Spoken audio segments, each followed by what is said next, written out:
NABARD Athirappilly Mattathur tribes പദ്ധതി പട്ടികജാതി പട്ടികവർഗ വികസന വകുപ്പ് മന്ത്രി കെ.എം. തുളസി ഉദ്ഘാടനം ചെയ്തു. സമൂഹത്തിന്റെ വിവിധ തട്ടുകളിലേക്ക് സർക്കാർ നീക്കിവയ്ക്കുന്ന കോടിക്കണക്കിന് രൂപയുടെ വികസന പദ്ധതികൾ അർഹരായ എല്ലാ ഗുണഭോക്താക്കളിലേക്കും എത്തിക്കണമെന്ന് മന്ത്രി പറഞ്ഞു. ചാലക്കുടി മണ്ഡലത്തിലെ വിവിധ ഉന്നതികളിലെ ഭവന നിർമ്മാണം, റോഡ് നിർമ്മാണം, ആദിവാസി കുട്ടികളുടെ വിദ്യാഭ്യാസം, ചികിത്സാ സൌകര്യങ്ങൾ എന്നിവ ഉറപ്പാക്കും. ഇത് ജനങ്ങളിലേക്ക് എത്തിക്കുന്നതിന് SC/ST പ്രൊമോട്ടർമാരുടെ പ്രവർത്തനം കൂടുതൽ ശക്തിപ്പെടുത്തുമെന്നും ക്ഷേമ പദ്ധതികളുടെ വിവരങ്ങൾ വീടുകളിലേക്കും ഉന്നതികളിലേക്കും കൃത്യമായി എത്തിക്കാനുള്ള നടപടികൾ സ്വീകരിക്കുമെന്നും മന്ത്രി കൂട്ടിച്ചേർത്തു. വിദ്യാർത്ഥികളുടെ പഠന സഹായ കുടിശ്ശികകൾ ഓഗസ്റ്റ്, സെപ്റ്റംബർ മാസങ്ങൾക്കുള്ളിൽ അടിയന്തരമായി കൊടുത്തു തീർക്കാനുള്ള നടപടികൾ ഉടൻ ഉണ്ടാകുമെന്നും മന്ത്രി ഉറപ്പു നൽകി. കാടുകളിൽ നിന്ന് ആദിവാസികൾ കൊണ്ടുവരുന്ന വനവിഭവങ്ങൾ ശേഖരിക്കാനുള്ള വണ്ടിയുടെ ഫ്ളാഗ് ഓഫും മന്ത്രി നിർവഹിച്ചു. സനീഷ് കുമാർ ജോസഫ് MLA അധ്യക്ഷനായി. Kerala NABARD general manager Jyothis Jagannath മുഖ്യാതിഥിയായിരുന്നു.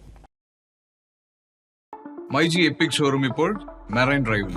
Kochi ഇതുവരെ കാണാത്ത എക്സ്ട്രാ ഓർഡിനറി എക്സ്പീരിയൻസുമായി മൈജി എപ്പിക് ഷോറൂം ഇപ്പോൾ കൊച്ചി മെറൈൻ ഡ്രൈവിൽ. ഇതൊരു ടെക് യൂണിവേഴ്സ് ആണ്. കണ്ടറിയാനല്ല, അനുഭവിച്ചറിയാൻ ഒരു എക്സ്പീരിയൻസ് ഡെസ്റ്റിനേഷൻ.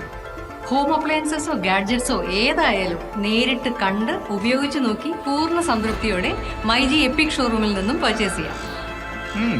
കേക്കും തന്തൂരി ചിക്കനും വരെ ഓവനിലും എയർ ഫ്രയറിലും ഉണ്ടാക്കി നോക്കാം. തുണി അലക്കി നോക്കി വാഷിംഗ് മെഷീൻ തിരഞ്ഞെടുക്കാം. ഗെയിംസ് കളിച്ചു നോക്കി ഗെയിമിംഗ് ലാപ്ടോപ്പും ചൂസ് ചെയ്യാം. അയൺ ചെയ്ത് നോക്കി അയൺ ബോക്സ് വാങ്ങാം. അടുക്കളയിൽ അരയ്ക്കാനുള്ളത് അരച്ചു നോക്കി മിക്സർ ഗ്രൈൻഡർ സെലക്ട് ചെയ്യാം. നിങ്ങളുടെ ഡ്രീം കിച്ചൺ പ്ലാൻ ചെയ്യാൻ ഷോറൂമിലെ ബിൽറ്റ് ഇൻ കിച്ചൺ കാണാം. വിവിധ രാജ്യങ്ങളിൽ നിന്നുള്ള മനോഹരമായ ക്രോക്കറി ഉൽപ്പന്നങ്ങൾ പരിശോധിച്ച് ഇഷ്ടപ്പെട്ടത് ചൂസ് ചെയ്യാം. MyG epic showroom now at marine drive. Extra ordinary shopping experience ഇപ്പോൾ കൊച്ചിയിലും. MyG future EPIC store now at marine drive. More than a store, an experience.